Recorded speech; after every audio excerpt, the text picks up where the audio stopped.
Santa paz de Deus, que mandar. Tudo bom com vocês? Que é irmão Paulo do CCB Sem Reforma. Sejam todos bem-vindos ao canal. Irmãos, hoje eu recebi este livrinho, que são poucos que tem da congregação. Vou mostrar, pôr na câmera aí para vocês.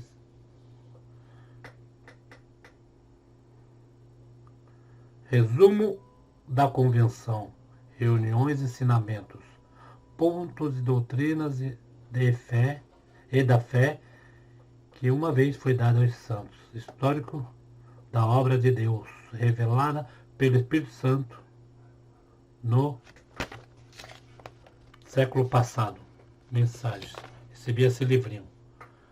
Antigamente a congregação, acho que vendia, acho que agora não estão mais vendendo, mas quem tem, ó, é de 1936. Resumo da convenção realizada em fevereiro de 1936, reuniões de ensinamentos de 1948. Aqui nós vamos ver, irmãos, que o testemunho do Luiz Franciscon. Este fiel testemunho da obra do Senhor teve início na cidade de Chicago, Illinois, e não é para engrandecer aquele que o escreve, porém para a glória de Deus que opera todas as coisas, segundo o conselho de sua vontade. Eu, Luiz Franciscon, nasci em 29 de março de 1866, da comarca de Cavasso Novo, província de Udine, Itália. De profissão mosaica, vim para a América do Norte depois de ter cumprido o serviço militar, chegando a Chicago em 3 de março de 1890. No mesmo ano, ouvi o Evangelho por meio da pregação do irmão Miguel Natti. Em dezembro de 1891, tive do Senhor a compreensão do novo nascimento. Em março de 1892, com um grupo evangelizado pelo irmão Eminardi, que é o Miguel Nardi, né? E algumas famílias de fé valdense. Foi criado nessa cidade a primeira igreja presbiteriana italiana, sendo o senhor Filippo Grilli pastor. Eu fui eleito um dos 3 diáconos e, após alguns anos, ancião. No princípio do ano de 1894, encontrando-me em Cincinnati, Ohio, em serviço material, aconteceu que, estando numa noite de joelhos em meu quarto, lendo o capítulo 2 da carta aos Colossenses, ao chegar no verso 12, ouvi uma voz que me repetiu por 2 vezes: Tu não obedeceste a este meu mandamento. Não respondi: Senhor, jamais alguém me falou nesse assunto. Em 1º de janeiro de 1895, casei-me com Rosina Balzano, salva também em nosso meio, em princípio de 1892. Como membro da administração da referida igreja, falei do batismo determinado nas Escrituras como o Senhor mesmo me ordenou obedecê-lo. Todos se manifestaram contra mim, inclusive o pastor, ao qual eu tinha comunicado por carta na mesma noite que o Senhor havia falado. No ano de 1898, o Senhor salvou o irmão Giuseppe Beretta por meio dos metodistas livres americanos, o qual após algum tempo uniu-se conosco, presbiterianos italianos. Falei-lhe também muitas vezes no citado batismo, mas no momento não lhe era dado a compreender. Em princípio de setembro de 1903, encontramos em Eugene, no local onde eu com o irmão Gemarim estava executando o trabalho. Lhe falei novamente em presença deste, da necessidade de obedecer aos mandamentos do nosso Senhor. Então, servindo-se Deus também de outros meios, convenceu-se. 2 dias após, fez batizar mesmo em Eugene, por um irmão americano pertencente à Igreja dos Irmãos Church of Tibet, não sei falar inglês, irmão. Na ocasião, lhe disse: Irmão Beretta, agora que sois batizado, na próxima segunda-feira, dia 7, é o dia do trabalho. batizar-me-ás também. Como o pastor se encontrava na Itália, competia a mim, como ancião, presidir o serviço que se realizava no domingo. Dia 6. Assim tive a oportunidade de dizer ao povo o que eu sentia em meu coração. E lhe falei: após 9 anos que o Senhor me falou e obedeceu ao seu mandamento, amanhã, com a ajuda de Deus, teria oportunidade de obedecê-lo. E se algum de vós quiser assistir, venha ao Lakefront de Chicago, o tal lugar a tantas horas. Vieram cerca de 25, dos quais 18 obedeceram juntamente comigo. Quer dizer, o irmão obedeceu no batismo também.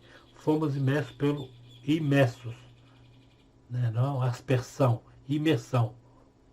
A água por cima de tudo.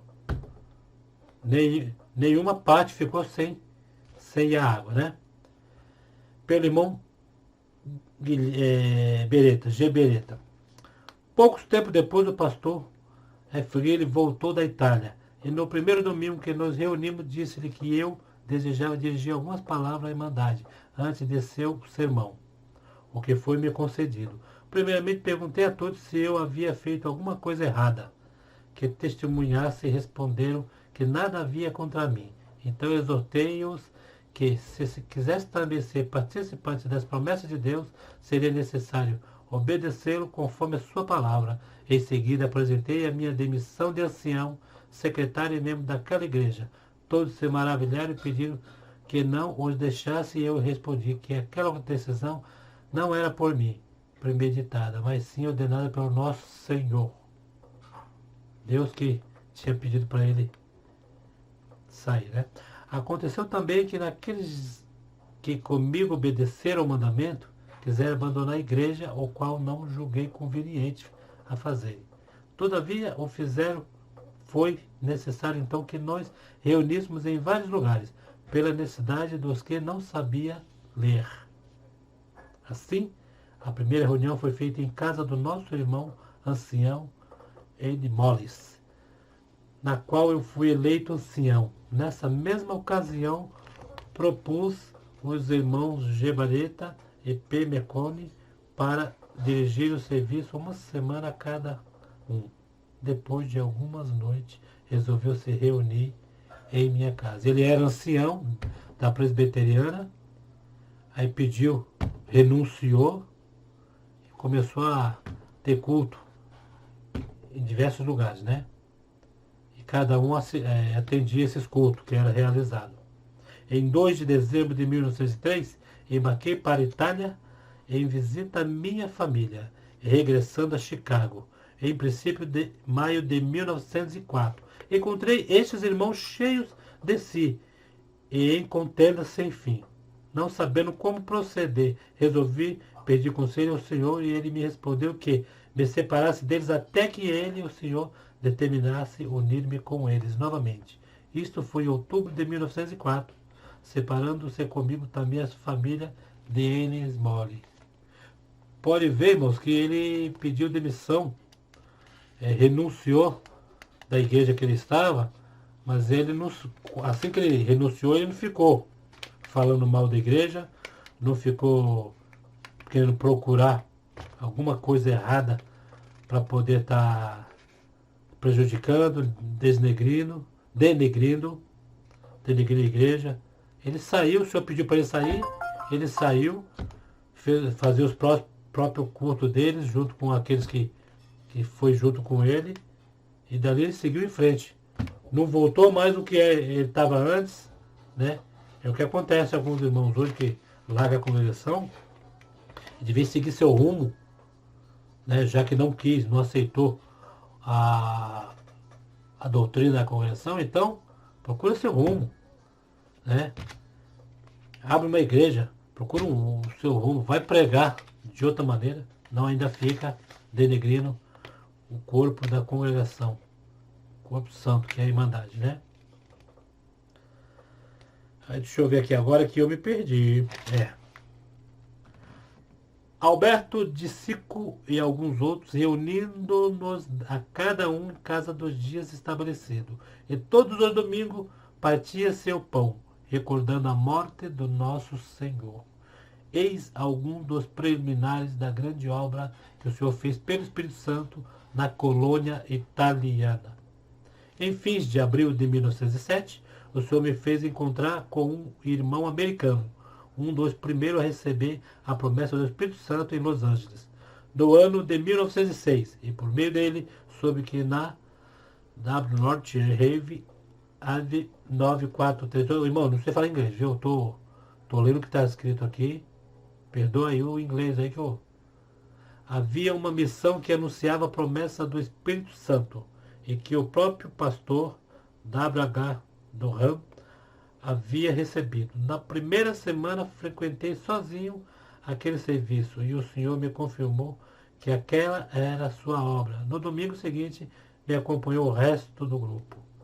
No mês de julho, minha esposa foi a primeira a ser selada com o dom do Espírito Santo, falando em novas línguas. É engraçado, ele pediu renúncia da igreja e veio isso tudo de coisa que aconteceu com ele. A esposa sendo selada, o povo, não é que ele ficou em contenda, ficou em contenda. Mas Deus pediu para ele se afastar para depois haveria o tempo que a contenda iria acabar. Aí se uniram de novo. Mas veja, ele pediu renúncia lá da igreja, acabou fazendo as próprias reuniões dele, né, deles, e o Senhor fez essas maravilhas no meio deles. Né, que é a diferença de hoje, esses que se acham um livre pensador, que quer fazer o próprio ministério, que a igreja é dentro dele. Para você ver, é contenda atrás de contenda. Aqui não, aqui você pode ver que o irmão saiu na hora certa. E não ficou denegrindo de onde ele saiu. Né? Não ficou falando mal. Né? No mês de julho, a minha esposa foi a primeira a ser selada com o dom do Espírito Santo, falando em língua sueca. E a irmã Dora de Sico foi a segunda falando em língua chinesa. Em 25 de agosto, o benigno Senhor se comprazeu em selar também a mim. Ele foi selado no 25 de agosto. Naquele tempo, enquanto se esperava a promessa, o Senhor fez saber ao irmão W.H. Durham e outros que ele me havia chamado e preparado para levar sua mensagem à colônia italiana. Após, foi mesmo também confirmado por Deus. No princípio de setembro, testemunhei Pietro Torino. Em poucos dias foram também eles selados com a bendita promessa do Espírito Santo. No dia 14 do mesmo mês, veio também o irmão Giovanni Perrot e perguntou se ele conhecia o Evangelho, e ele respondeu-me haver nascido do Evangelho. Perguntei-lhe também se tinha em si mesmo testemunho de ser salvo. E ele respondeu-me que não havia, que não sabia. Então exortei e pedi perdão a Deus com todo o seu coração, depois de buscar a promessa do Espírito Santo. Ele obedeceu, prostrando-se de joelhos, e naquele momento o benigno Senhor o lavou com seu sangue e também selou com a promessa do Espírito Santo. Viu como antigamente muitos irmãos eram selados rapidinho? Como que era nossos irmãos naquela época? Consagração. Naquele momento se achava presente os irmãos Gemarie e Alcione, tendo este último se manifestado o contrário. Entretanto, vendo como o Senhor havia operado sobre o irmão Geprerot, seu conhecido, convenceu-se que buscou também a face do Senhor. No inesquecível 15 de setembro do mesmo ano, na casa de oração da W. Grand Rave, AVE 1139, o Senhor se manifestou no irmão Alcione, e muitos dos presentes, julgados que eles não se encontrassem em si, formaram um ambiente confuso por não discernirem a obra de Deus dos presentes. Permecone e Luiz Garrot, vendo isto, vieram me chamar dizendo que fosse depressa onde ele se encontrava reunido antes de sair. Orei e ao Senhor que me determinou ir entrar naquele local. E o Senhor me abriu a boca para falar-lhes do poder do sangue do concerto eterno, e que só por ele se pode permanecer em pé na presença de Deus e obter as suas fiéis promessas imediatamente. O Senhor se manifestou com sua presença, selando os irmãos Permecone, Adrione e Lencione e outros. E as maravilhas de nosso Senhor, de seu grande poder, foram conhecidas, manifestadas em todos quantos vinham para vê-las. E o Senhor convencia e os selava, jovens e velhos na fé, entre esses os irmãos Gemarim, Humberto, Gazzari. Aí depois aqui, para não ficar muito cansativo, tem o restante, que eu posso ler uma outra oportunidade, que isso é bem extenso, viu, irmão? Vai até quando o Luiz Francisco trouxe a obra para o Brasil, né? E essa é a história que está nesse livrinho. Vai ter uns tópicos aqui que bem antigão, esses tópicos aqui, que hoje já mudou várias coisas. Que antigamente, para maior que seja o pecado cometido antes de receber o Senhor, se a pessoa crê em Jesus Cristo, aceitá-lo, ele será perdoado. O pecado cometido após haver aceito o Senhor, quer dizer, se batizado, deve ser julgado pela igreja, sempre de acordo com a palavra de Deus, a não ser seu pecado de morte. Quer dizer, eles, nós naquela época, nós naquela época, tinha a não ser pelo pecado de morte, que dizia naquela época que o pecado de morte não tinha mais jeito, né? Tinha mais jeito a não ser pelo pecado de morte. Um desses pecados de morte é que é cometido por aqueles que se levaram contra a obra do Espírito Santo. O poder de nos conservar salvos em Cristo Jesus e a graça de Deus que não nos pode faltar. Ele também chamamos de fé quando provado pelo inimigo do bem. Entendeu? Esse daqui era antigamente, agora já mudou. Tem o dos cães, né? Que a gente fala, cães são aqueles que tentam derrubar o povo de Deus, danificar a obra, dividir o corpo de Cristo com um espírito contrário ao espírito do Senhor. As exortações foram feitas a animais, porém aos fiéis que são membros do corpo da Igreja de Deus. Antigamente tinha esse tópico, creio que foi retirado, né? Não se usa mais esse termo, pois a mente dos irmãos foi sendo mais esclarecida sobre certas coisas que eles colocaram aqui nesses tópicos. O véu. Sempre que a mulher orar ou profetizar, deve estar cabeça coberta. É necessário estar atenta para em nenhum caso.